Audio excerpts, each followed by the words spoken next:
you reference back to the yoga perceptions, and a lot of the racial discrimination does come from basically our perceptions, right? So if you think about, 100 years ago, what were women allowed to wear and do?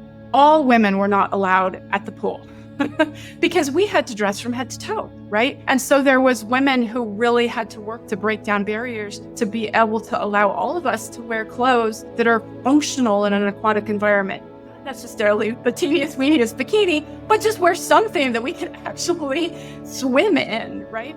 So if you think, maybe this doesn't apply to me, it's like, oh no, it applies to all of us, to be this ability to be able to get into a pool. And you think about just the science of allowing us access to fresh water. We are all incredibly privileged here in the West to have access to swimming pools. So I really want to acknowledge that, because the Global Health Living Foundation is a global organization, right? So I recognize not everybody has access to swimming pools and that quality of water on a consistent basis. But if you think about those two historic elements and bring it a little closer in time, then yes, racism really did exist in this idea of recreational spaces. Because when you're having a good time, you're all just mixing and having a good time. And it's hard to separate people out as representing something other than you when you can see you have so much in common. And as the civil rights movement got going, Martin Luther King actually staged some swim-ins. We had some here in Florida. And a few of the press photos of those events really made the situation not look good, and it helped convince President Johnson to sign the Civil Rights Act. So when you think about, moving forward, some municipalities weren't okay with those shared spaces, but we actually lost municipal pools in some areas because they didn't want to integrate them. So if you think about,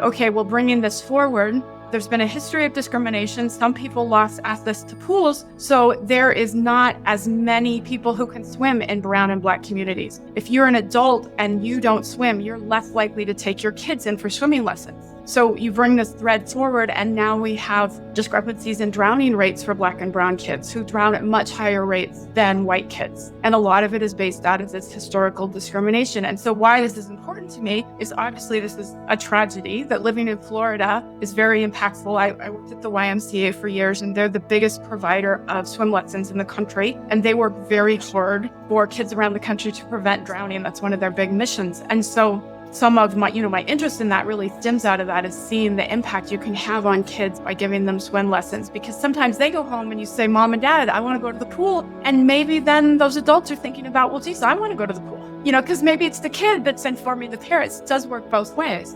So there have been some barriers that have created these problems, but they're not insurmountable, right? We can move forward and in a better place by improving access, whether it's transportation, whether it's scholarships, whether it's talking about awareness of the fact that you do not have to get your head wet when you go to the pool. I hear a lot about hair, of course. So if you're doing aquatic therapy, you do not have to submerge your head. There are places you can buy soul caps. If you're somebody who lives with cancer or maybe alopecia and you've lost your hair, going to the pool can feel like a really big barrier. There's head coverings for that. So there's all kinds of ways we can address those barriers to access and break them down so that people can take advantage of the practice.